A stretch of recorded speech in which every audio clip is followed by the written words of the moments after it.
Ladies and gentlemen, please take your seats. The show is about to begin.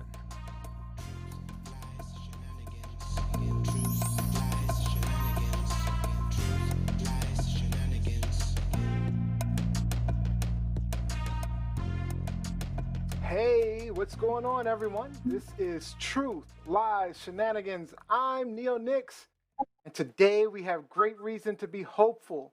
One of the worst chapters in our country's history of civil rights is coming to a close as Derek Chauvin, the police officer who kneeled on the neck of George Floyd, choking his life away for over 9 minutes, was finally convicted yesterday.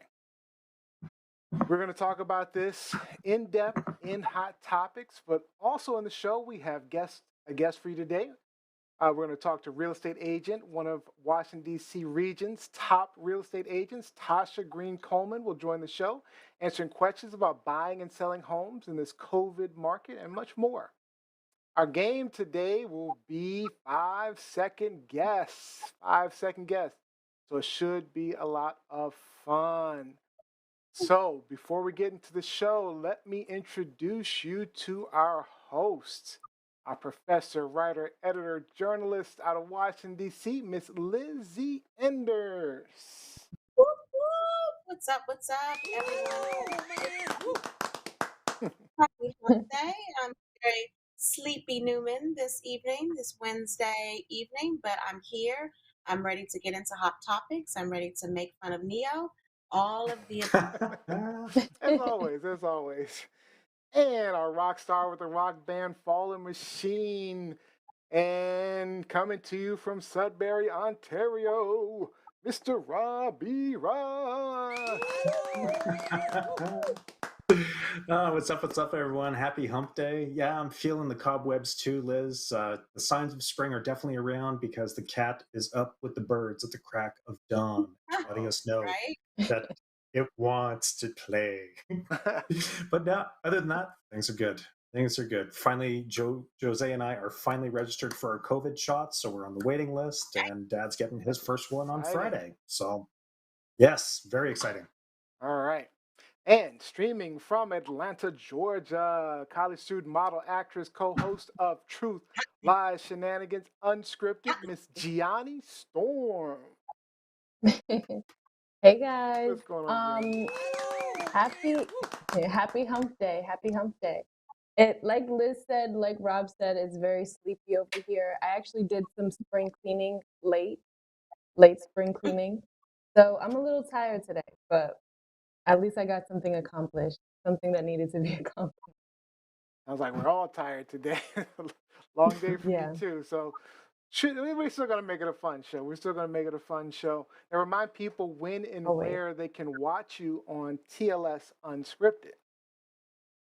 You can watch me and the beautiful Olivia E. on Instagram Fridays at 6:30 p.m. Eastern Standard Time for Unscripted.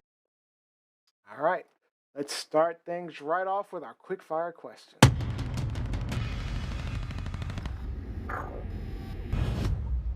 All right.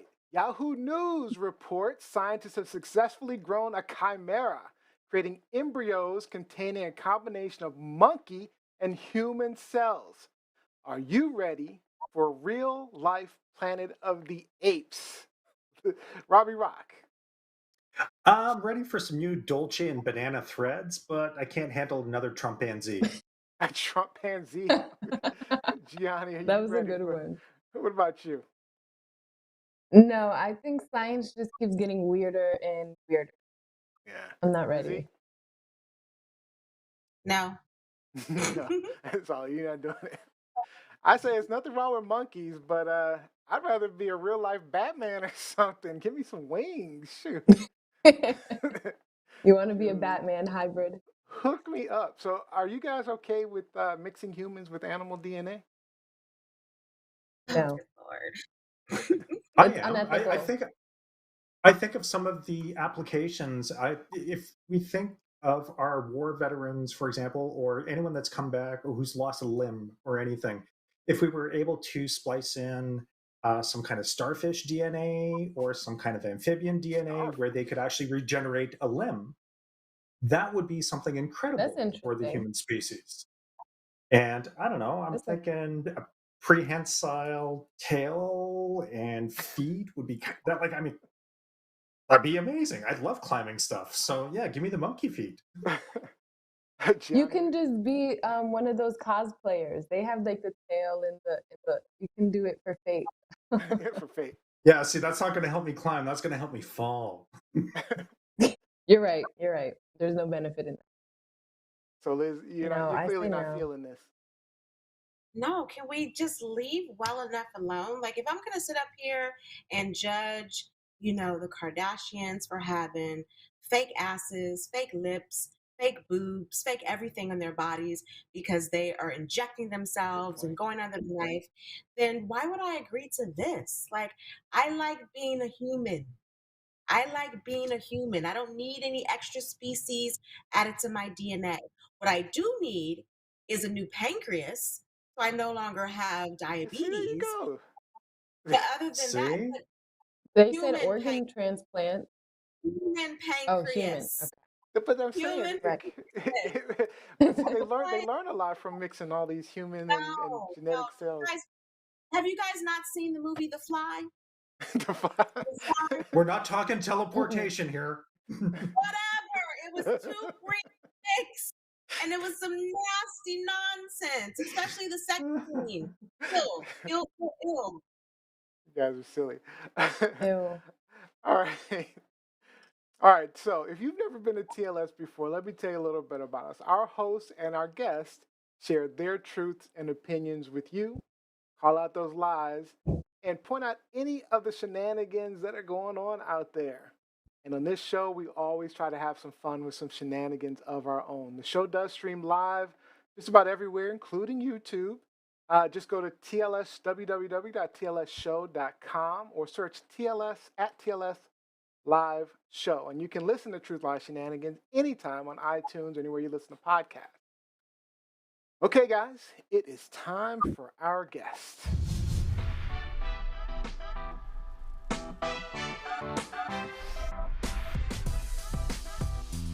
All right, our guest is real estate agent and CEO of Homes by Tasha, Tasha Greene Coleman. Welcome, Tasha. Welcome to the show. Hey, How, everybody. how's it going? How's it going? Welcome. Oh my gosh, it's going well. I'm excited to be here with all of you You guys. got all that bling going on. Look at that bling. That's what I'm talking about. All right. Listings, $1 million listings, $1 million listings.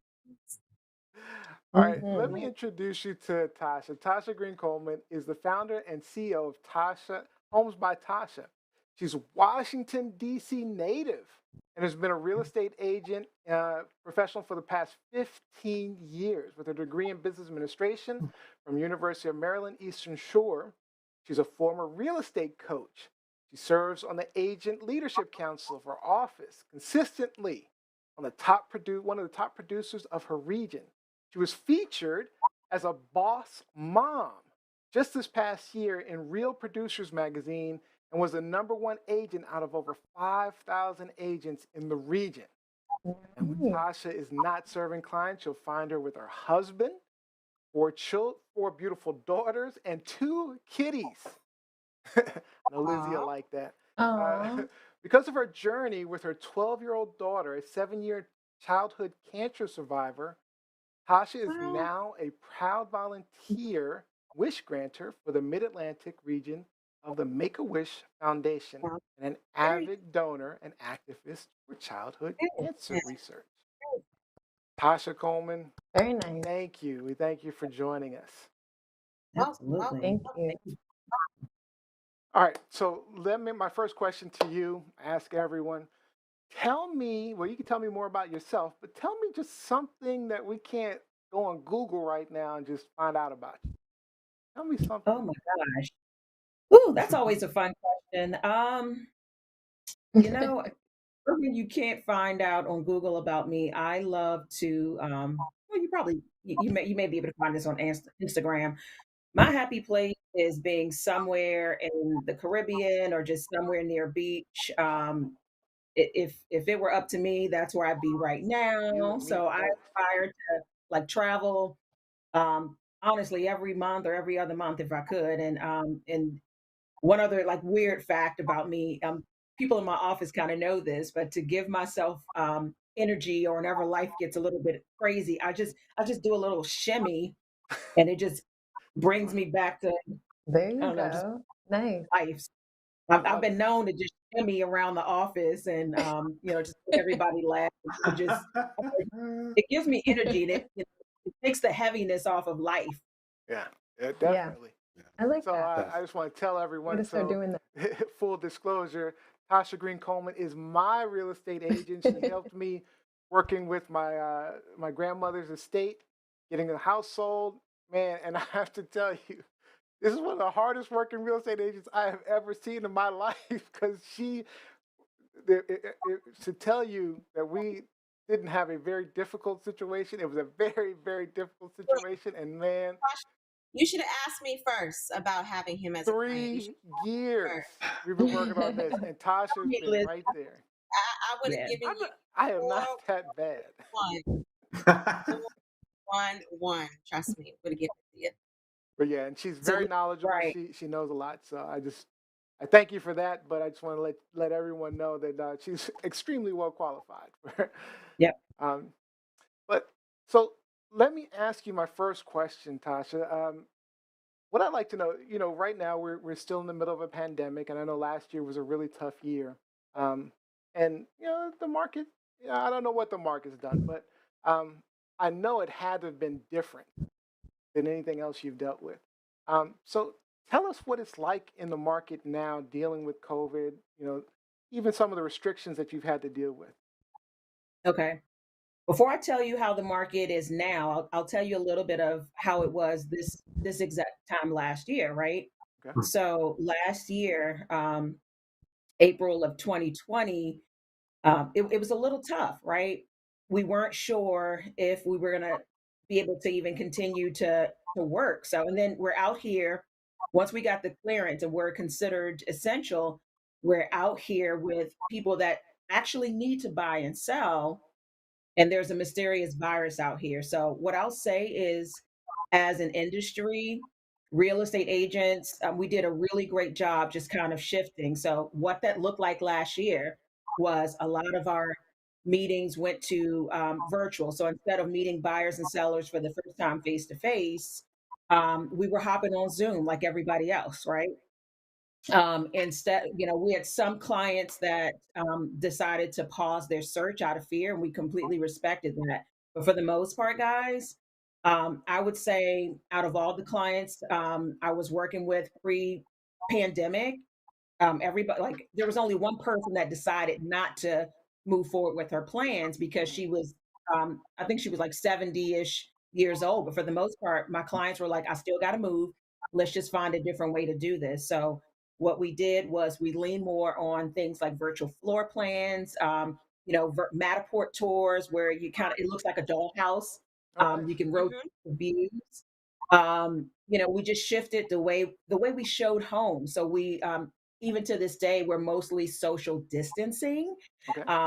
which makes it a little more challenging, to schedule and view homes. But for the most part, we just relied on, a lot of virtual tools and, mask, gloves, and, just a lot of extra safety protocols. Now, I'll get to the shenanigans. Let's hear some shenanigans. I love shenanigans.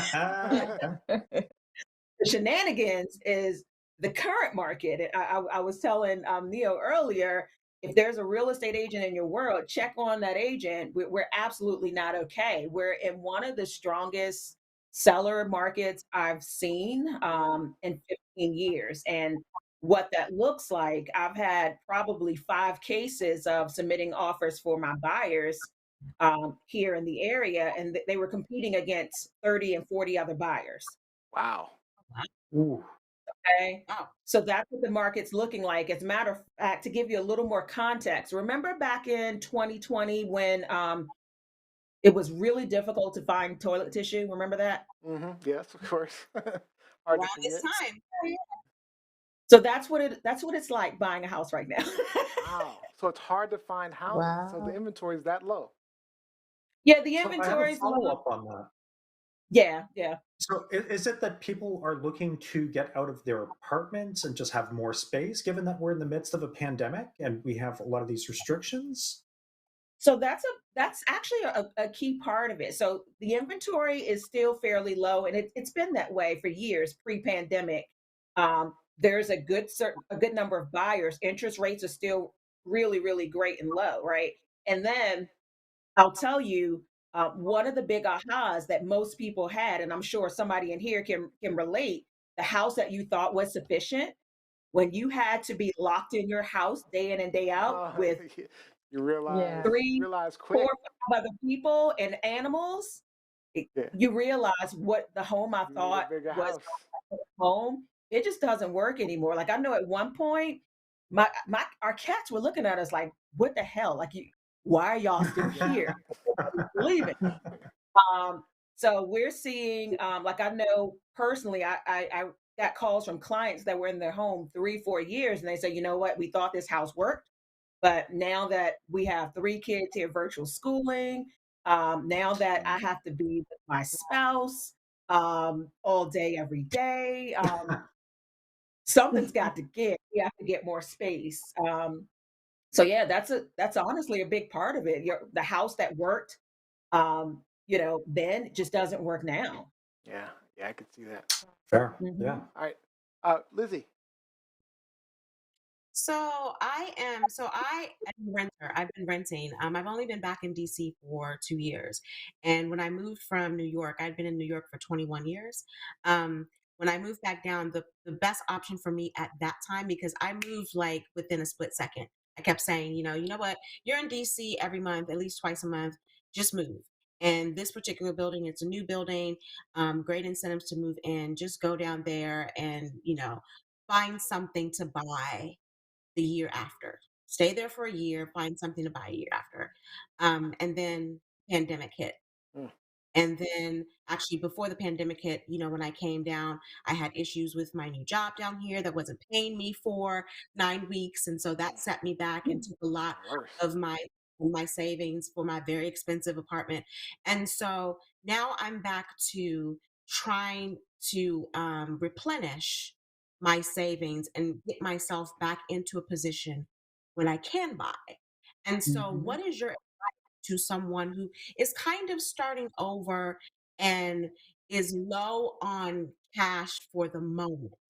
Like, what are the options for those of us who still want to buy, but it's not as, our bank accounts aren't as lucrative as they were even 2 years ago? That's a Like, great when I question. moved down years ago, I was fine, no debt, credit score, shopping all day, every day. And now had a lot of disposable income. And now it's just like, okay, I have to catch up to myself so I can get back into a position. So, what are the options for someone like myself who And I is know still the looking? rents down there in the waterfront. They're Yeah, I expensive. I mean, mean, I know listen, she can afford a house with the rents she's paying. It's gotta be high, yeah. And honestly, Go to ahead, be Liz. able to afford a house, you have to have a down payment for a house. And again, I had to use a lot of my savings to pay for income that I You wasn't feel like you're getting. stuck. So I feel like I'm stuck. Like, yeah, I can afford to live in my apartment right now. But and listen, I look for houses every day. I'm on Redfin, Realtor.com every single day. But I'm just like, it's that initial down payment. And I would be a first time buyer. So, what would be your advice to someone like me? And I typically don't necessarily want a standalone single family home, even though I grew up in a single family home. I'm kind of used to having a concierge, an elevator, amenities. So I would most likely want a condo, a nice oh, condo, spacious condo. So, what would your advice be to someone like me who is kind of like, okay, I need to start over, but I want to do this? All right, let's hear what she has. okay. The first thing I'll say is a common myth is that you need a lot of money in terms of an actual down payment, right? Like there was a point where 20% down was like that was the Standard. standard. Hmm. Yeah. That's no longer the case. It's not even 10%. In a lot of cases, home buyers are buying homes with 3% and 3.5% down, right? What I'll tell you before we entered the market that we were in, I would say, as a first time buyer, don't worry about not having funds for down payment. There are programs where you can borrow the down payment. Usually it's like a silent second or 0% interest to borrow that money. There's a trade off with a slightly higher interest rate, but even then, it was a great option. What I'll tell you now, in general, the way the market is right now, sellers are getting on average throughout the DC metro area 101% of what they're asking for in sales price. As a matter of fact, 101%. and 101%, that's on average. When we zero into places like Falls Church in Northern Virginia, Prince George's in Montgomery, it's 104% for Northern Virginia and 102% for Prince George's in Montgomery. What has changed with this particular market? Because you're typically competing against more buyers than usual, we're seeing the prices really escalate. And unlike what happened back in like 2005, 2006, um, the market's just changing. The market's looking a little bit different. So when the appraisals aren't happening or the appraisals aren't in line, the buyers are actually bringing additional money and waiving appraisals. So you're no longer in this market realistically. And I'm having these tough conversations with my buyers. You're no longer a favorable buyer competing against 20, 30, sometimes 40 other people if you need down payment assistance, right? Or closing cost assistance, right? Hmm. Hmm. Um, Mm. quite frankly, what we're telling buyers, and we don't make the market, we just interpret it, right? Let's just This say is a you're tough looking at a market for Liz E 400, right now. yeah, you're if you're looking for a $400,000 property, we're telling our buyers you probably need to look in the range of three. Like if that's your price range, you really want to be looking at 350 to maybe 375 at the max Mm. because Mhm. buyers, honestly, they're paying more for properties, and in a lot of cases, we're seeing people waive inspections altogether again. We're seeing people waive appraisals. I'll tell you, I saw an instance this week where the appraisal came in. It's a $19,000 gap between the sales price and the appraisal. And guess what? The buyer said, I want this house. She's paying an extra 20 grand to get into the property. Wow. Um, However, Lizzie, one beautiful thing that is happen that I can say for you, all of the markets, like that's the market in general. What I am seeing is a slight balancing out of the condo market in DC. So there's a little more opportunity in the condo market, specifically in DC. So um, there's significantly less competition for buying a condo in Washington D.C. versus a row home in D.C. or a single family or townhome in Montgomery County, Howard, Prince George's, or anywhere else. Yeah, And DC is the operative word because I born and raised here. I I think 99% of my being will stay in DC for the rest of my life. I am not interested in moving to Maryland, to Virginia. I'm a DC What's girl. wrong with Maryland? Um, Maryland's wonderful, especially the suburbs. that's free. I love Maryland. That's free. Nobody asked you though. You have a house. That's we're talking about me. And so also I'm single and not going to be not single anytime soon. So I don't want the responsibility of taking care of a house. Yeah, growing up in a house, I had a father and two brothers in the home. It's just me and mhm, my cat. And I don't want the responsibility of taking care of all of the household nicks and knacks. So the best option for me would be a nice condo similar to what I have right now. And so I feel like there's a lot of pressure, I think. And Gianni, you might see this as you get older, but there's a lot of pressure from your friends and your peers. If you are a renter, oh, yeah, well, why haven't you bought anything yet? Oh, Yeah. you need to wasting money. And I'm like, you need to not be in my pocket. I'm doing what's best for me, and most Yeah. comfortable for me right now. And do I want to mhm, rent forever? Absolutely not. But I appreciate, as a realtor that you were making me think about some things that I really didn't mhm, think about before, especially, for it being a buyer's market or Well, it's a some of the seller's advantage market. or sounds right. whatever. Yeah. But thinking about, what is I have, because I do always think now about the down payment. That's the first Mhm. thing that comes to down payment. Okay, so I need, this property costs like 695, so I need carry the one. Okay, yeah, I don't All much. right, before I get to Well, the rest of that's my my other two, advice to you.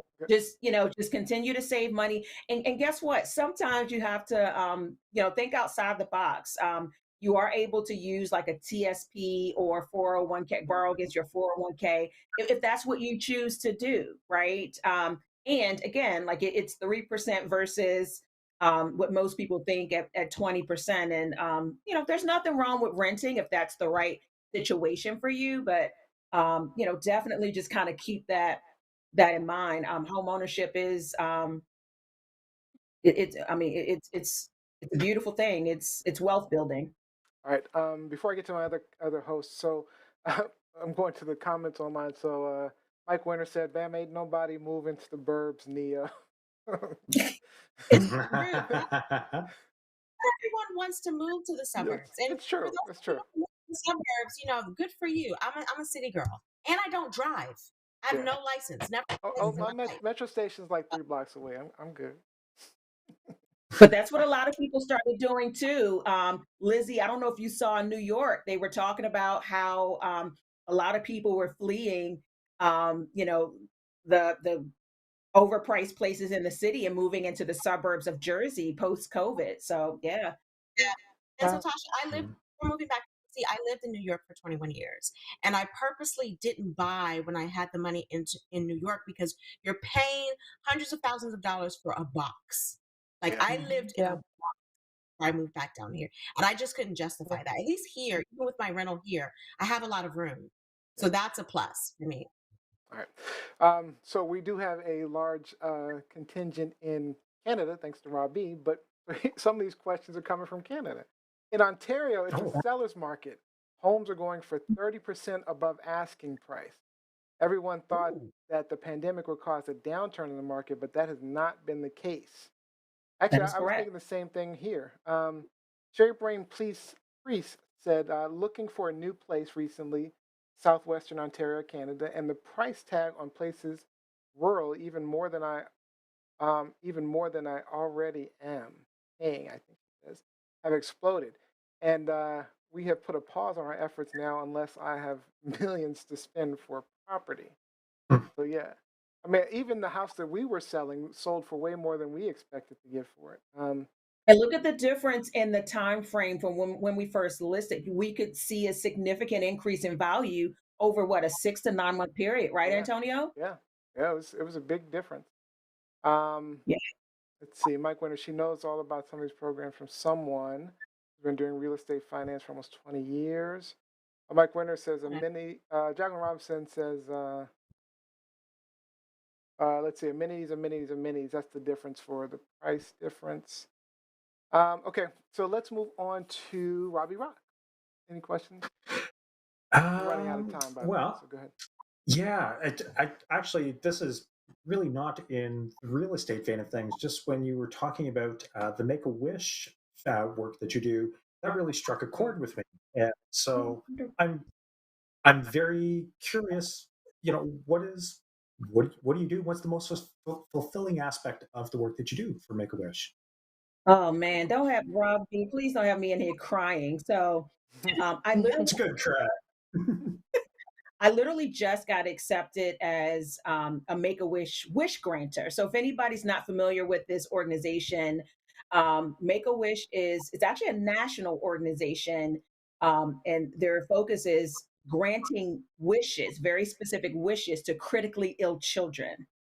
And um, we were recipient of Make a Wish. My daughter had brain cancer when she was 4, and when she was about 8 years old, and she recovered from her treatment, we were granted a Make a Wish, and they sent our entire family to Disney World and a village called Give Kids the World, and it was one of the most amazing experiences that my Mhm. family's had, and it really kind of offset all of the kind of trauma that we had to endure during her cancer treatment. So it's an organization that's very near and dear to me.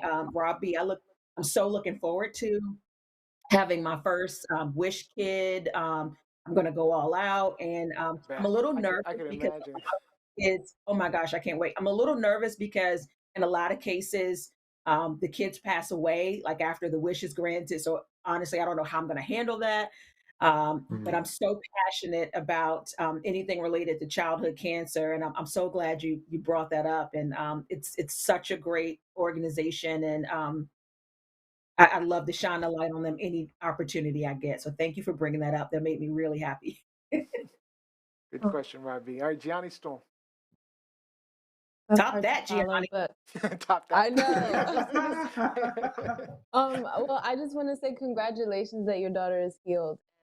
It's Thank you. very admirable that you're taking your time to be a wish founder. So that's Thank beautiful. you. Thank you so much. Sorry. I wanted to know, for me personally, this is something I've always wanted to do. Do you think it's a good idea to get a fixer-upper home and make it into your dream home or make it into something? Great question. Um, I think so. It depends on who you are and what your goals are. The one thing I'll tell you here when it comes to properties that are fixer uppers, we have a pretty large pool of investors and flippers. So, again, in this particular market, it's about acquiring the property. However, Yeah. if you have the means to purchase a fixer upper, I think it's a beautiful thing. You do have to ask yourself some questions. Do you honestly have the time, resources, and energy to commit to fixing the property up and making it your own? But That's always a I think, challenge. yeah, I think it's a glorious thing. It's a transformation, right? And most people love a good transformation, and you really fall in love with a property when you fix it up, or if you build Yeah. a home completely from scratch. I find that there's a deeper attachment to properties that you fix up or buy brand new. Absolutely. I think if you can, absolutely. I'll be honest, I've And done both. Go ahead, Lizzie. and What how do did you you prefer, feel about that? Neo?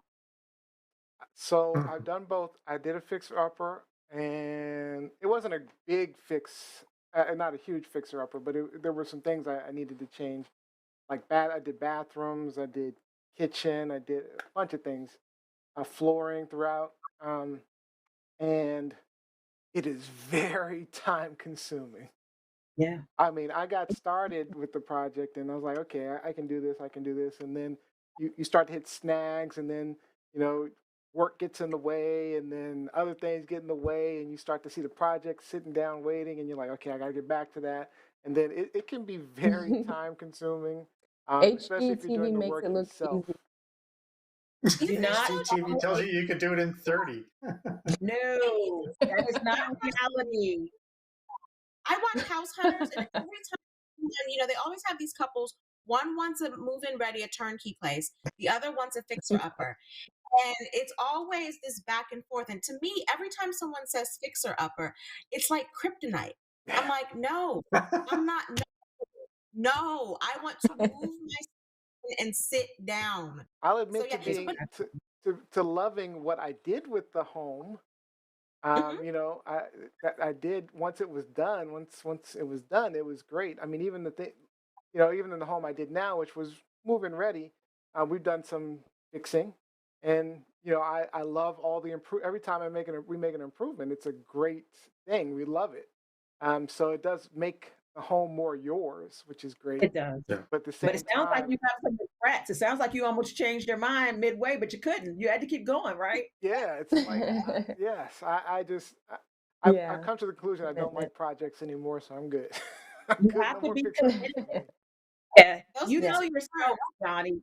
Yeah. You have to be committed. You have to know Okay. yourself and know if that's going to overwhelm you. Because I know me, like I moved into this house in Yeah. 2006 and I had all these plans and we were fixing up the basement. The basement's still unfinished. Okay. So you have to know who you are and know your level of commitment and if that's fun. And don't go off HGTV. I'll tell you a secret. Realtors hate HGTV. Like I It's throw not stuff at realistic. the TV. I don't Okay. watch that. It's garbage. It's It's Okay. not it's realistic. Okay. unrealistic. It's fake. It's not It's like fake. reality It's just TV. unrealistic in the sense that it's really not as easy entertainment. as it looks. It's entertainment. It's It's Yeah. glossed up. Yeah. it's glossed out. Yeah. All right, And David. also, I think a lot of it, when you just said fake, I think some of it is fake because some of these properties I look at, I'm like, you mean to tell me you chose that jalopy of a house for all that money? Come on. Jalopy. Yeah. That's a new word. Yeah, It's jalopy. questionable. It's I, I questionable for think I've sure. heard you use that word before. Yeah. All right. One question. This will be the last question. So, in the Black community, often we don't teach nor set credit or generational wealth for our children. Uh, can you tell? This is from Olivia E. By the way. Can you tell us some tips for average people to set up or teach these things? Like, can we open credit cards in their names, add names, real estate, it's to add names, our children's names to the real estate, etc. Things that we can do to set up generational wealth. And Hmm. you know, yeah. So answer that as best you can, but we'd love to have you back to go in more detail about stuff like that. Okay, absolutely. Uh-oh, hang on. My computer just did something weird. Okay. Uh-oh. Uh-oh. Can you see me? Nope. Yeah, we still Yeah. have you. Oh, we can Uh-oh. see We you. still You're have you. visibly So there, but it's hard to see you. I thought you I were going think to say, Neo said no. I, yeah, that's much all better. right. Much better. So yeah. I would say it starts with, yeah, my charger just did something weird. Oh I yeah, would say it I'm actually getting there. starts with the conversations that we have, right? One thing that I'll tell you, like we have our oldest are 18-year-old twins, so we're starting to really have conversations. And if I were to think about it, we would have done it a little bit earlier about here's some of the household bills, or when you're throwing away this or throwing away that, I'll show them a receipt. This is what the grocery bill is this week. So I think it's important that we just start to talk about wealth and wealth building. Start to really another thing that we also do is we actually have a wealth plan, right? We start to think about saving, right? We talk to our kids about credit. To me, it really starts about the conversations that you have in your household. Start to talk early, Hmm. right? Talk about credit. I'll tell my kids all the time. When I got out of college, I didn't have a car, but I had 3 or 4 gas credit cards, right? So no one taught me about that. So it's Yeah. just having those conversations about why credit's important, right? How hard it is to rebuild when you're out of college with no job or a low paying job, Hmm. right? So it starts to me with just having those conversations, and then modeling what you want them to do, right? So we talk about. It took me a long time to talk about budgeting, but now we have a budget, right? So these are things that we talk about. Yeah. Yeah, I think that's really Mm, important because that's one of the things that agree. I know growing up, I had no idea about the benefits of credit, debt. I had no idea about building wealth, investing, none of that. My family didn't talk to me about that, but in other people's homes, that's the daily conversation. You go, you talk about, how much money, how's your business going? Are you trying to? Yeah, that stuff goes on at the dinner table in other communities, but my Yeah, home, nothing like that. But it wasn't my parents' fault because not only did their parents not do that, but they didn't know. The knowledge they just didn't. wasn't there. So, I Right. mean, we couldn't have those conversations because there wasn't any knowledge in the family. So, Right. One or thing the I'll community. recommend, yeah, and in the community as well. One thing I'll recommend, they're going to be my 18-year-old is going to be really upset with me, but I in my Amazon card, it's the book Rich Dad Poor Dad. Yeah, Right. It starts with education. Mhm. Get the I've book read it. Rich Dad Poor Dad. Give it to the young people in your world. If you haven't read it, get it yourself. Hmm. um, Give it to the young people in your world. Like I'm pretty sure I've read that at 19 or 20 years old, and it started to shape um, just how I thought about business and money. So it's literally just a matter of and honestly, there are other cultures that they talk about wealth. They learn about wealth strategies. They learn about tax sheltering legally, right? They learn about retirement. So having the conversations and educating themselves, and there's tons of amazing things out here. And I do have clients that are in programs like Dave Ramsey, and I'm seeing a lot of buyers do 15-year mortgages versus 30 years. So it's just a matter of having those conversations and educating yourself. So make sure to get that book, Rich Dad Poor Dad. Yeah, great book, great book. Yeah. Yeah. Good book.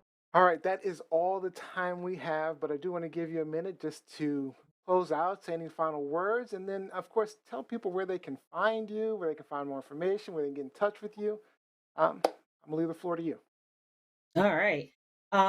So one thing I'll say is one thing I want to touch on is at the end of 2020, there were almost 3 million Americans who had their mortgages in forbearance. So, that's another thing that we really need to focus on and talk about. I'm a little, I won't say worried, but concerned about what's going to happen once the eviction and foreclosure moratoriums end. There's still, you know, we're in an area where we're really fortunate, Robbie, and I'm pretty sure it's probably the same thing. Most people are doing well here in the DC area, but there's some people that aren't. So just lean on anybody in your world. Check in on people to make sure they're doing okay emotionally, Yeah. financially. So, that's just one thing that's kind of always on my mind. We expect a slew of maybe foreclosures and short sales within the next few years. And I'm hoping people won't be too embarrassed to reach out for help. You can find me on Instagram, Tasha Realtor, Facebook, Tasha to buy, sell, number two, buy, sell, or rent.com. And, you want to email me, Latasha, Latasha at kw.com. I'm always available for questions, insight, consultations. I love real estate. I Awesome. love helping people build wealth for their families. Yeah, and let me tell you again, great real estate agent. So thank you again, Tasha, for joining us. And again, we're going to try to get you back, see if maybe we can make this a regular thing. See what we can do. That'd be cool. Mm. And when I come Awesome. back, we'll talk about some celebrity Yeah. real estate. I love. Oh, there we Um, go. I love that. I love Ooh. that. Yeah. All right. Thank you so much. Thank you. We'll see you soon. Thank you, Thank you, guys. Tasha. All right. Great guest there. Great guest. Mhm. All right. Yeah, that was A lot of good tips, a lot of good things to think about for both people who are still looking, to buy, first time buyers, but also people who want to expand, in their real estate. So good advice. Good advice. I think that was the surprising part for me because I know that real estate it really didn't let up, but I hadn't really thought of that. If someone's living in a home and now the living conditions have changed, when you have everyone in your family working, learning within the household, yeah, it's not just a hub for eating and sleeping anymore. Mm, This is a home base. So if business. you're not Yeah. equipped I for mean, it, yeah, you're then you're working. stepping on each other's toes. Yeah. Yeah, you're working. yeah. It's your school now. Yeah, it's everything. Yep. Yeah. Kennel. All right. Right.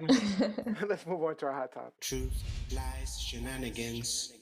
All right. Every show, our hosts bring you hot topics they want to share. We'll ask them, is it truth, lies, or shenanigans? Our panel will talk about it for a bit until our time is up. Then we'll go to our audience for any questions or comments. And of course, you've been commenting away already, so we'll be keeping an eye on more comments as we talk about this topic, since we only have one hot topic for today. Derek Chauvin, killer of George Floyd, finally found guilty on all 3 counts. Let's roll the tape. County of Hennepin, State of Minnesota plaintiff versus Derek Michael Chauvin, defendant. Verdict count 1, unintentional second-degree murder while committing a felony, find the defendant guilty. Third-degree murder, perpetrating an eminently dangerous act, find the defendant guilty. Verdict count 3, second-degree manslaughter, culpable negligence, creating an unreasonable risk, find the defendant guilty. This verdict agreed to this 20th day of April 2021 at 1:45 p.m. Handcuffs. We're adjourned. Adjourn. Take him out in handcuffs. That's what I'm talking about. So, my question to you guys, what was your initial feelings or thoughts when you saw the verdict? I mean, because it came suddenly. I know they went to deliberate, and then all of a sudden we got a verdict like 10 hours later, next day. Mhm. So they came back pretty quickly. let's start with Robbie Rock. What were you feeling? Um, well, my Joe and I were preparing dinner. We were just putting around in the kitchen, and when they started the deliberations, when the judge started speaking and just laying down the sentence, it was I, I was holding my breath with each and every charge that was being laid, and then it was just kind of like, okay, good, guilty. Okay, good, guilty. And then with the third guilty, then it's just kind of like, okay, there was a sense of relief that justice was served. Doesn't change anything, and it, like you alluded to earlier, just hope that this would be a catalyst for a lot of change in U.S. society as far as their policing structure, their how how people are policed. Period. So it was definitely some relief because you know me, I'm a math guy, so Yeah. it's either guilty or not guilty. And when my mind kind of trailed off into the not guilty realm of things, I Scary. completely lost my train of thought. I just Scary. kind of became That was lost in that little scary. bubble and had to look over at my wife and was like, what was I doing? You were getting a light bulb. Oh, yes. Okay. Yes. I was going to the other room to grab a light bulb because as soon as my mind wandered there, I just got kind of lost in that abyss. What if? So I'm glad that they got it right and there's a sense of justice being served. Yeah. Just want to point out Angela Cherie from the Ever Evolving podcast is joining in.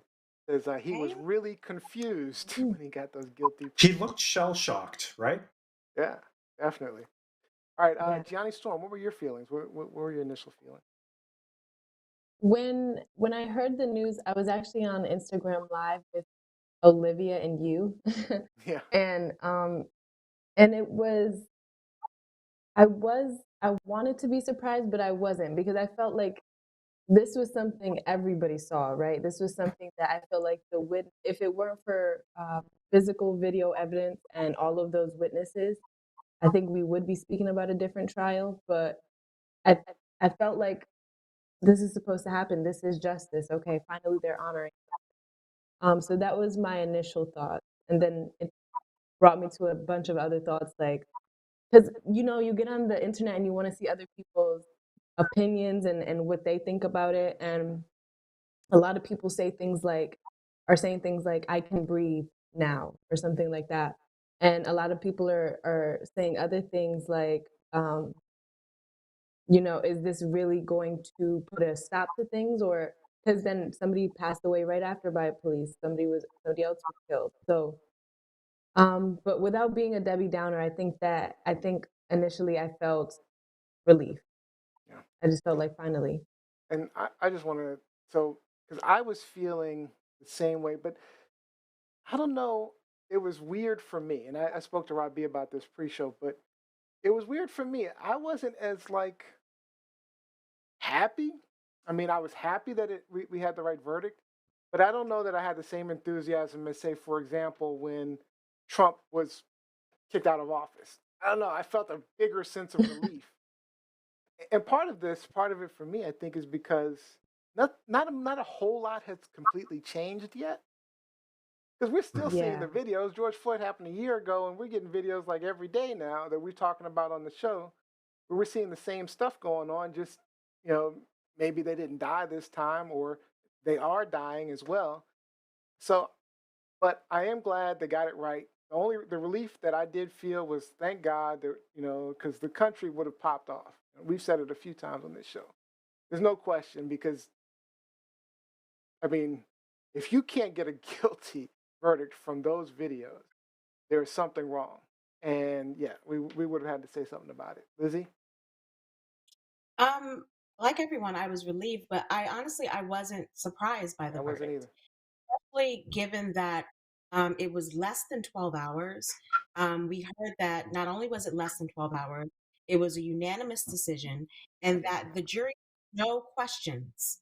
They had no questions about anything that they saw, any testimony, any lack of testimony, anything that was presented to them. Hmm. And so, it made me think, okay, and given the makeup of the jury, there were 6 white people on the jury, 4 Black people on the jury, and then 2 other persons of color. And so it was and men and women on the jury. And so, given that it was diverse, given that it seemed like it didn't take them any time to figure out, to see what we all saw, I wasn't surprised. I was happy that, in this case, there was some form of accountability. However, um, I'm not that optimistic for, you know, immediate change. I mean, this is one case that happened in Minnesota. We still have Mhm. Dante Wright after this. And just because there may be change within the Minnesota Police Department doesn't mean any change is going to happen in the other 49 states here. Each Right. state is responsible for its own police department. And so this again speaks to, I think, um, a nationwide problem that isn't going to be solved overnight. It's not going to be No. solved by just one case. I appreciate that the Floyd family could sleep a bit more comfortably last night. Of course, they don't get their loved one back at all, and nothing will ever change that. But at least, they can take a breath of fresh air, if you will. But there's still a lot of work to be done because you still have a lot of people in law enforcement Hmm. who don't think that, Derek Chauvin did anything wrong. Yeah. You still have a lot of people in law enforcement or people who support Blue Lives Matter or All Lives Matter or people who are racist, part of, the Proud Boys or white supremacists who think that, George Floyd got what he deserved Yeah. or that, if we all, not we all, but if Black people just comply. So I'm happy for this case. I'm happy for this case. I'm happy for the people of Minnesota because, I have friends who are in Minnesota and everyone was on edge there, not just the Black community. Everyone was on edge there thinking about what if he gets off What's because we next? all know what would have happened. Mhm. Oh yeah, there's It no would have question. been wide chaos. So I'm happy at least for the people of Minnesota that for one night, at least, they got a little bit of comfort, Yeah. at least one night. As But we still expected. have Mhm. Okay. we still have a lot of work to do. A We lot of still have work a to lot do. of work to do. When choosing the jury, did the jury members have to be people that didn't know about George Floyd and didn't know about They the case tried. at all, or They was tried it to find people okay? like that. I mean, as best they could, like, this was a nationwide It story, so was. it was almost impossible to find someone who didn't have any, prior knowledge of it. And the fact that they still had, the trial in Minnesota, in Minneapolis, suggests that, they knew no matter where they took this, there would still be people who were aware of what happened that Yeah. day. Um, Yeah, Lizzie, I think, this was an international story because I mean, when everything happened, I mean, there were protests all around the world. That there was outcry all Yeah. around the world about what was happening. So I'm sure that there's a lot of relief. There's that sigh of relief uh, around the world today also. Yeah. So let's get to some of these comments online real quick. There's a bunch actually just came in. So Jacqueline Robinson said, "My stomach flipped and my heart pounded. I figured there was a hung jury, but I was still stressed until the verdict was read." Ernest Cooper said, "It's sad we're grateful for the crumbs. It should never have been a guess for us."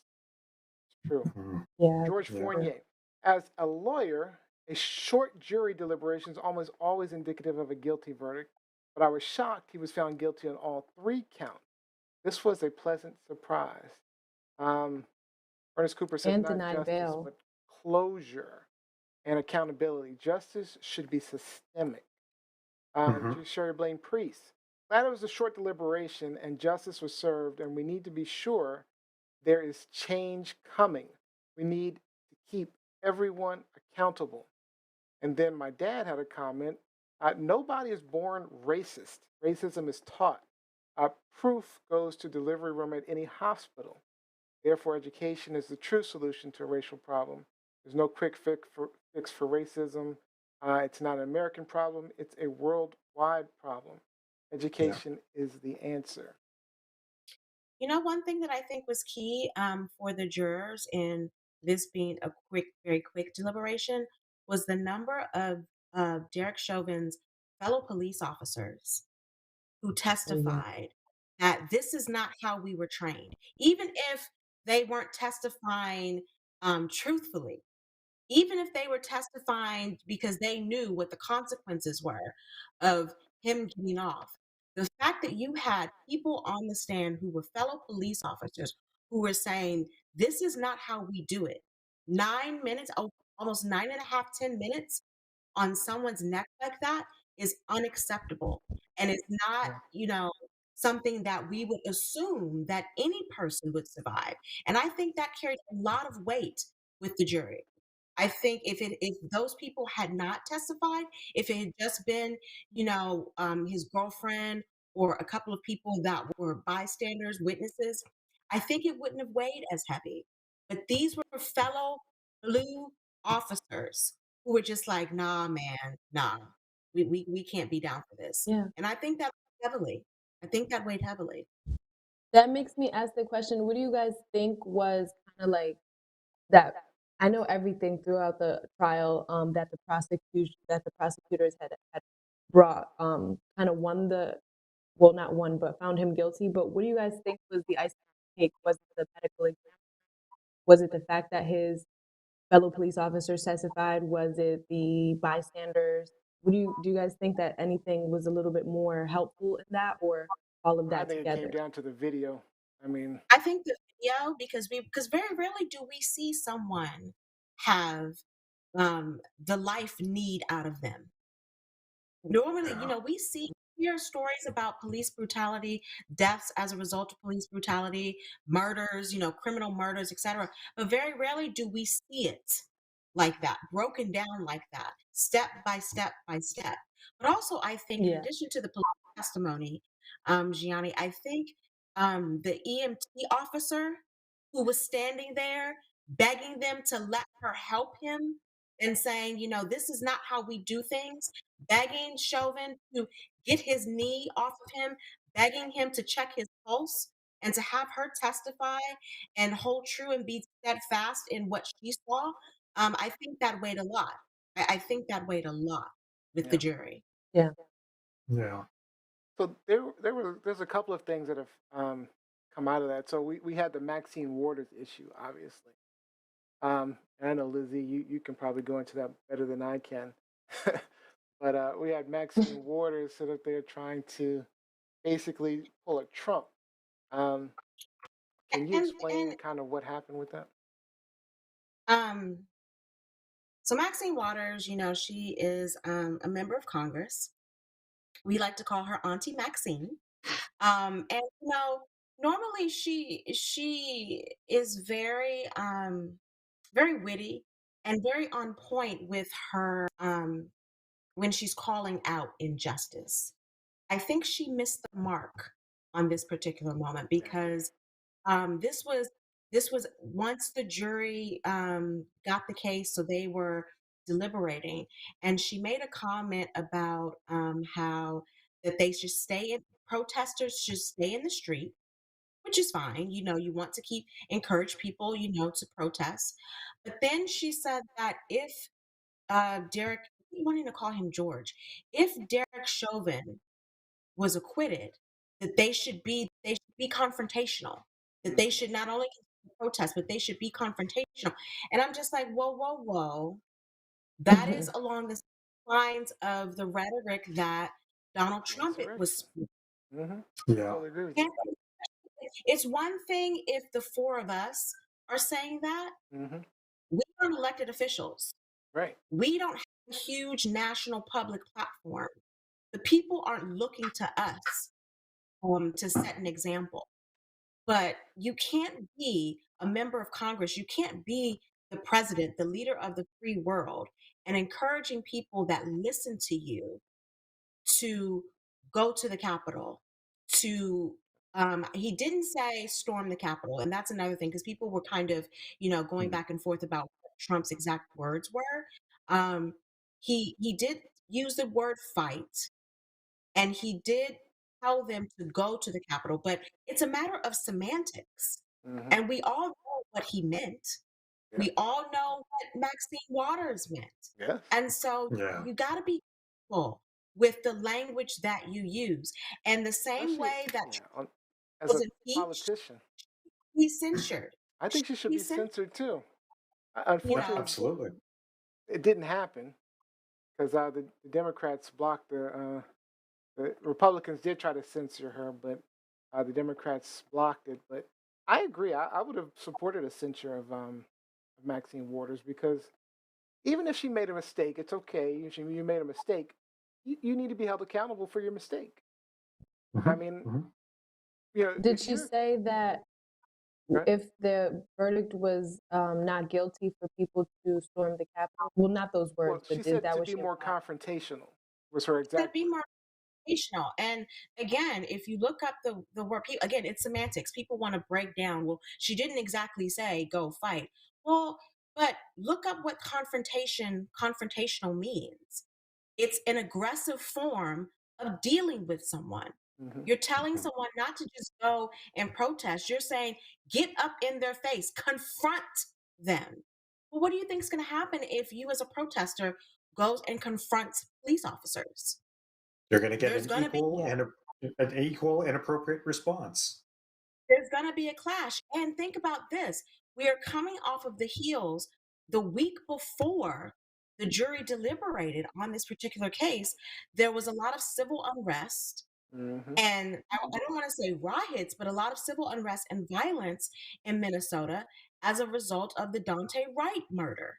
Yep, So you're already talking about a community that is on edge. It was not the right choice of words. it It wasn't. was not the right rhetoric at all. Point blank, period. I want to say Mike Winter said, not exactly pulling a Trump in this context. Insightful speech that certainly could have been better, but nowhere near context of Trump and the other violent rhetoric in which Trump spoke. I will say, I But it will is in the agree. I will context. agree. I'll agree in the It sense is. that Trump was doing it a lot leading up to it. I mean, Trump was doing it over months of a period of time. It wasn't like a random comment. It was Trump had been making these comments and meeting with the Proud Boys and things like that. And he'd been making these comments for months. And just before the rally, I mean, just before the storming of the Capitol, he held that rally where he was relatively clear. So it is very different. I'd agree with that in the sense that it's different like that. Robbie, do you have any other thoughts? No, it's and I mean for me as a Caucasian Canadian, it's culturally I can't connect with it, but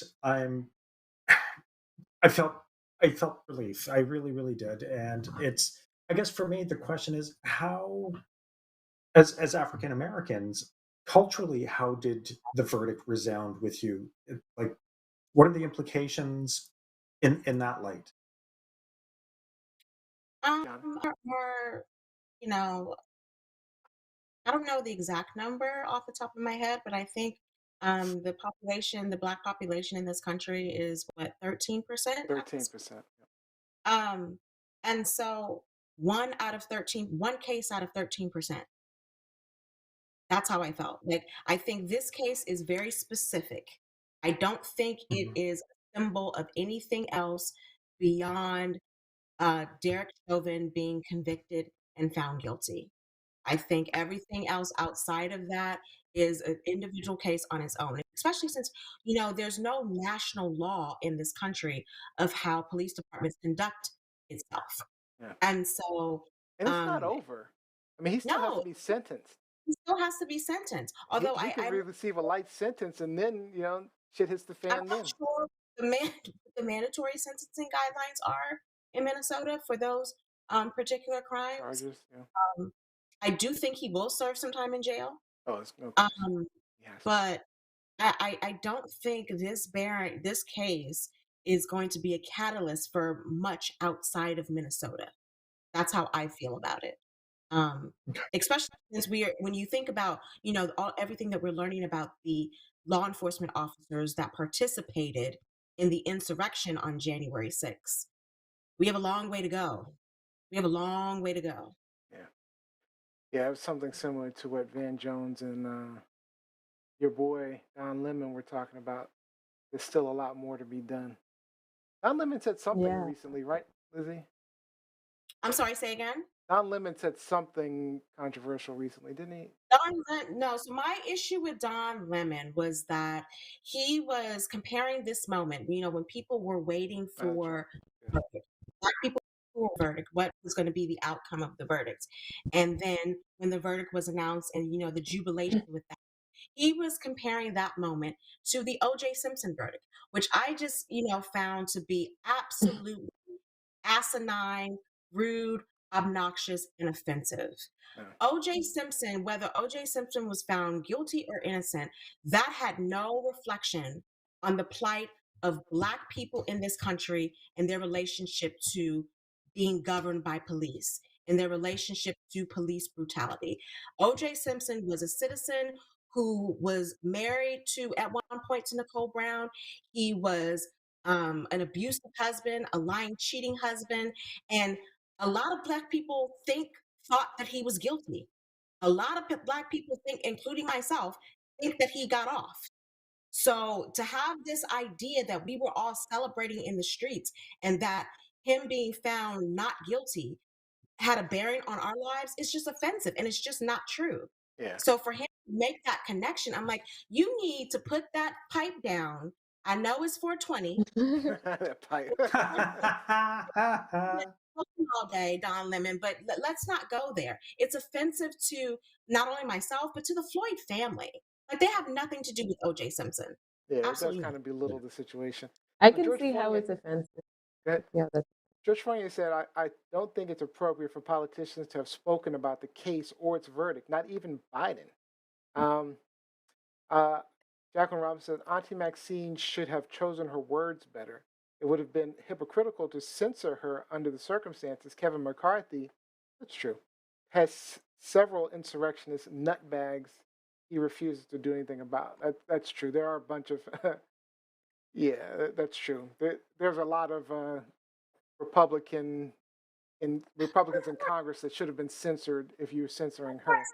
But let's not just deflect, just because Republicans said it over here That's that, true. we should not, Doesn't make it not wrong. here. Like let's call a spade a spade. Yeah, Okay, maybe he didn't say fight I'm in agreement like with you. he did.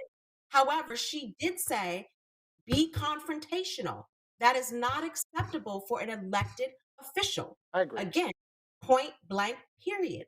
I actually agree with you. I mean, it's not the same, but it is still, it's not acceptable. And I know Um, she's in her 80s. I know she's in her 80s and we all love her. But Auntie it's Maxine is not not above, acceptable. she's not above reproach. I agree. Mike Wolf says the other officers who were there get tried in August. We'll see what happens to them. Now, my question to you guys is, I mean, let's say, well, first off, they're not as likely to be convicted. What are their, I don't know. I They don't don't. think I specifically know what their charges are. I don't know that they have their full set of charges. I know they've been charged with something, but I don't know that they have their full set. I don't know. I don't know what their charges are. I But mean, I could see dereliction of duty. Um, I could see depraved indifference. I mean, negligent. but I could see them getting off. And would that Me too. affect? Do you think protests? Do you think the same way that Chauvin would? I mean, do you think that we'll see protests or riots or anything like that if the other three I, officers get off? I think it depends on what's going on in the country and what's going on in Minnesota. Like, I agree. when when is the officer who was responsible for Dante Wright? When is her trial coming up, or when is she going to be put before a judge? Like it just depends on the climate of what's happening in Minnesota. Do I think those officers need to be charged with murder? No. Definitely depraved I indifference, possibly definitely manslaughter, and dereliction of duty and all Accessory. accessory accessory. after the fact. Those things. And those are easier to convict on. They can Those be. are easy charges to convict on. But they didn't have the knee to the neck. So, Mhm. I feel like but if Chauvin had more charges, I think they would have convicted him. I will I mean, say because though, like let's Yeah. say, through, appeals process and, through a lot of bureaucratic crap that their trials get extended, or they may take plea. They may be offered a plea. Yeah. You know, that's something else that could be on the I have a table for feeling they're these. still avoiding pleas right now. I mean, they got the main guy they wanted to get. Um, so I don't think they have anything to offer unless they have something on like other cops in Minnesota. Um, all right. Any other final thoughts before we move on? I have a final thought. Okay. I would say, even with everything that we saw within the past 24 hours as it relates to Derek Chauvin and um, having some level of accountability for George Floyd's murder, I think we need to be careful in how quick we are to jump to um, this was police brutality, or this was an immediate instance of a cop shooting an innocent Black person or innocent person in general, um, because not every case is like that. Mm-hmm. True. And Yeah. it's very difficult to call something out within hours of an incident happening and say, okay, this cop should be vilified for XYZ. And then you start to see, you get the footage, and then you start to get the real story. And it's like, oh, okay, so this is really what happened. So I think we just have to be careful. Everyone take a deep breath. That's true. Because it actually And starts to diminish the efforts that we put exactly. into, you know, bringing light to these things. So if we're sitting up there, every single little thing that happens, we're making a big deal about it, and we're saying, hey, you see this, you see that, before we actually get the story, right? It diminishes the value of the fight, because when we find out Are Um, later there that it's examples are there specific things you guys are talking I, about? I think the situation in Ohio is a perfect example of that. Because the initial story came out that a cop shot, the initial story was that a cop shot and killed an unarmed teenage girl in Ohio. And now that we are starting to see, we saw the video footage, we're starting to hear more of what's coming out. None of that is true. She wasn't unarmed. She had a knife in her hand. She was about to stab someone hmm. in the upper torso with that knife. Did you hear So about that, we, Yanni, Robbie? Yeah, I heard about it's that. I But I did hear all of the details as well. And I thought that it was wrongful. It was wrong on the police's part, but we got to bring this up again when we get more details. No, I mean, what did I you would what were you saying? What did you think was wrong? Was wrong on it, Yanni?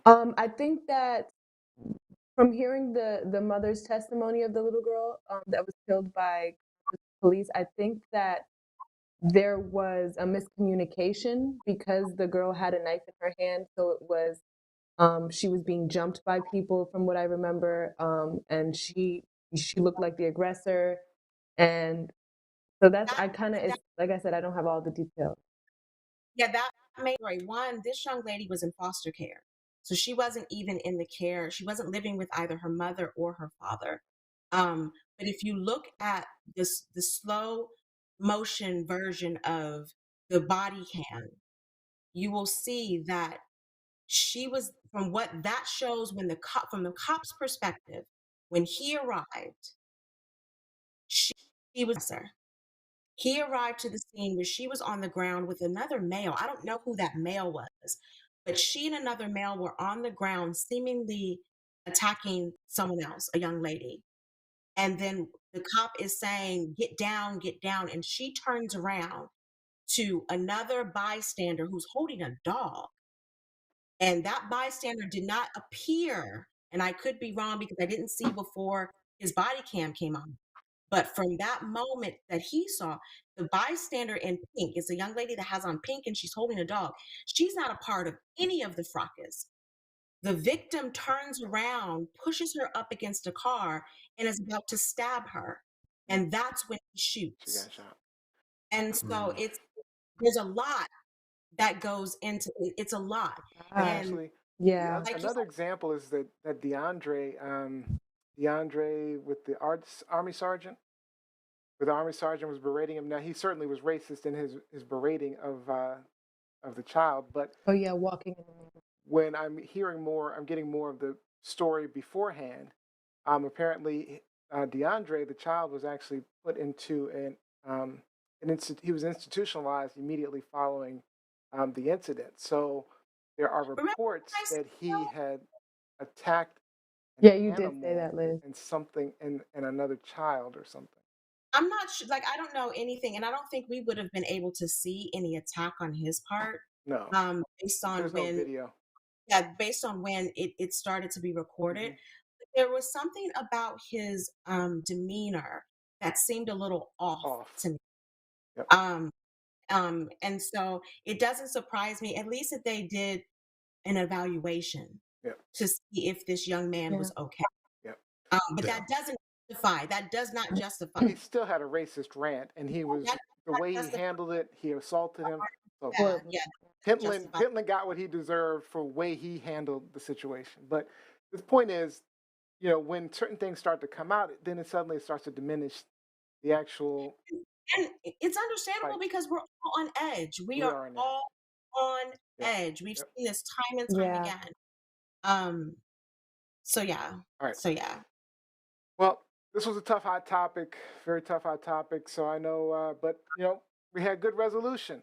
I was talking on Unscripted yesterday, and I was like, there was three major things that happened in 2021. One, we had COVID, then we had Trump, the election going on, and we had this George Floyd case, and we have two great resolutions so far. Um, got rid of Trump. Chauvin's in jail, hopefully forever. I mean, and then we got COVID getting better. So maybe we can say goodbye to 2021, and then some good things happening, some positive. So, all right, let's move on. Good hot topic, and thank you for interacting with us online, guys. Truth, lies, shenanigans. All right, so we got deep today. We had a couple of good things happening. Let's get some game show in so we can have a little shenanigan.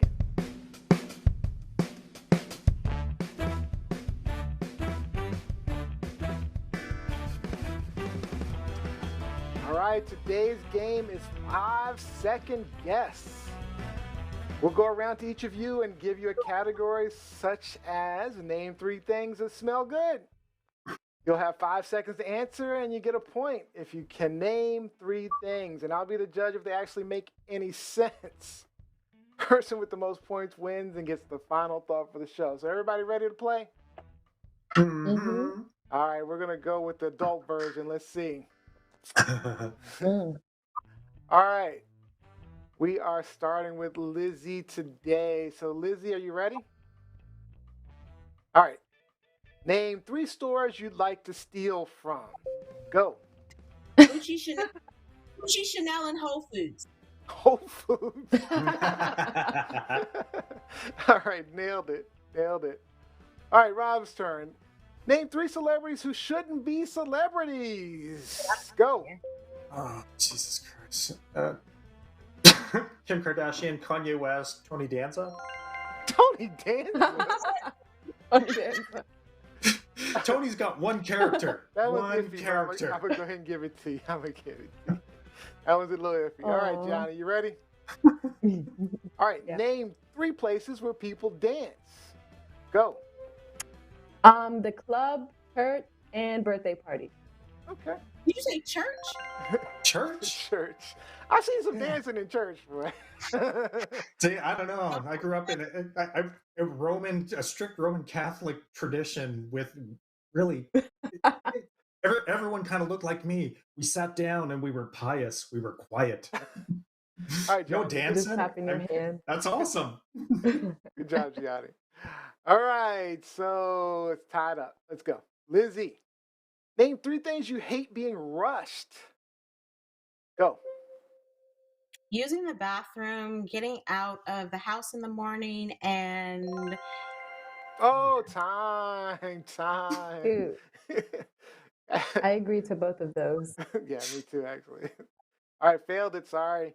All right, Rob, name 3 ways to seduce someone. Go. Cook for them. Buy them something nice. Sing for them. Sing. Oh, nice. I like That's those. Nailed it. good. Very nice. All right, Gianni. Name 3 people who should never twerk. Go. You should just name Donald us. Go ahead. Trump. Um, Nailed it. You could have said so many Neo, people Lizzie, couldn't and twerk. Robbie. Well, Listen, I can twerk. So put my name in that okay. conversation. I can drop it. Trust me. I believe it. I believe She it. said, "Don't add me in that." No, that's a good one, Gianni, because I would never want to see that.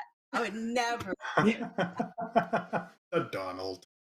All right. That Donald. So Robbie is in the lead. All right, let's go next round. Lizzie, name 3 reasons to apologize. Go. For bad sex, for offending someone, and for speaking. Who apologizes for that? And that could have been one of your answers for the rushing thing. 3 things not to rush. Yeah. Sex. Don't rush that. So you want an apology for bad sex? I know, that's so awkward. That's Waste my awkward. time. Have me waste my time. All right. Nailed it. All right, Robbie. Name 3 things you do while no one is looking. Oh, man. Go. Pick your Wedgie. nose, scratch a scab. Oh, what? Failed it. Failed it. So you pick your nose while no one's looking? Good to know, Robbie. You got I think to. everyone picks their nose when no one. Everyone picks it. People pick their nose when Even they're in the while car people are next to looking. you. Yeah. All the glass on your car makes you invisible at the stop sign or the red light. Oh, this is a tough one, Gianni. You Oh may my- not get. Well, you might get it. No. Let's see. Name 3 songs about sex. Go. Birthday sex. Let's get it on. Time. Wow, Oh, dude. Birthday sex. There's a song called Birthday Sex. what? By Jeremiah. Man, you are By so. Jeremiah. We can't even talk to you about music. Who is Jeremiah? You still in the 70s and 80s with your music, boy. Jeremiah. All right, failed it. Yeah. All right, so Lizzie and Rob. All right, last round. So it's between. I'm sorry, Gianni, you're out. You're out of it, Gianni. All right, Lizzie and Robbie. Let's go, Lizzie. Name 3 reasons to have a drink. Go. It's breakfast, lunch, and dinner. I'm going to give you that. Nailed it. All right, Robbie. Name 3 places to buy lingerie. Go. Oh my God, La Vie Rose, La Senza, not Walmart? Not Walmart. I don't know. I said not Walmart. Not right. Walmart. Basically, All right, we're going to do everywhere. one more, and then one more round. And let's go. Okay. It says Johnny's turn, but it's Lizzie's turn. All right. Name 3 times that slow is better. Go. Drinking my cocktail, kissing, and saying goodbye to someone. All right. Oh, that was good. I like that. That was sweet. All right. Yeah, that was a good one. All right. So, Robbie, this is your last one. If you lose it, Lizzie wins. And then if you get it, I'll just pick. Name 3 places to wear piercings. He's a rocker. Nose, ear, and your privates. Privates. All right. All right. Nailed it. All right. I'm picking the winner. I think I picked Lizzie the last time. I'm going with Robbie. Robbie. That's a good job, Robbie. Wrong thing. Good job, Rob.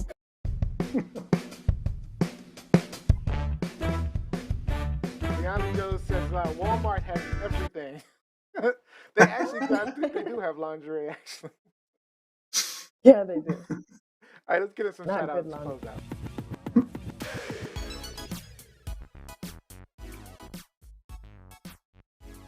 All right, let's start out with Robbie today. Shout out to Robbie. Shout out to my cousin George. Thank you for being very active in the chat and giving us some legal knowledge. And thank you to everyone who was involved in the conversation this evening. Some really great comments, questions. We really appreciate your insight into the topics that we share with you. Thank you. All right, Lizzie, shout out. Shout out to Versus and Redman and Method Man. Y'all killed it last night. Killed it. Oh Was it yeah, good? Was it good? Shout out to it was Method good. Man. Took off That's your his boy. shirt and he had that white beater on. Ooh, he was all bustled up. Yes, Lord. Woo. Made my evening. Made my evening. Yeah. Gianni Storm.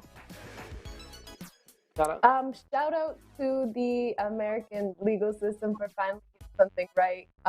And shout out to the culture one time. All right. Yeah, and I'm going along your vein. I'm shouting out Black Lives Matter. I love the mobilizations and the efforts, making sure all these horrible racist incidents are no longer just swept under the rug, making sure people are held accountable. So, of course, shout out to George Floyd's family. His death will not be in vain. So, all right. That is all the time we have for today. All right. And I'd like to thank all of you guys for joining us, and we hope that maybe you learned something, you gained a new perspective, got some things off your chest if you wanted to. Don't forget, please like, follow, subscribe at TLSLiveShow. Make sure you share that out. Tomorrow, check out our YouTube clips to share your favorite moments from today's show.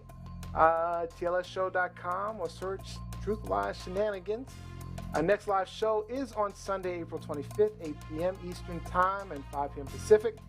Don't forget, only one more Wednesday show left before Gianni Storm and Olivia E. Rock Unscripted with you. Wednesday nights at this time throughout the summer. Get a sneak peek this Friday, 6:30 p.m. on Instagram. And our winner for today's game, Mr. Robbie Rock. What's our final thought for the day, buddy? Final thought is that in light of the verdict in the Chauvin trial, my sincere hope for my American cousins is that this is going to be a catalyst for change in how police efforts are implemented and how the justice system is going to treat matters moving forward. All right. Thank you, Robbie. Thank you, Robbie. Thank you, Lizzie. Thank you, Gianni. Thank you, Jose and Olivia, working behind the scenes every day. Thank you, Neo. So much. Thank you, Neo. And we will see you next Thank time.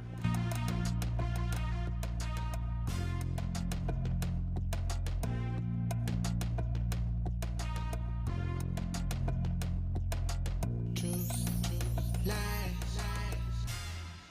shenanigans.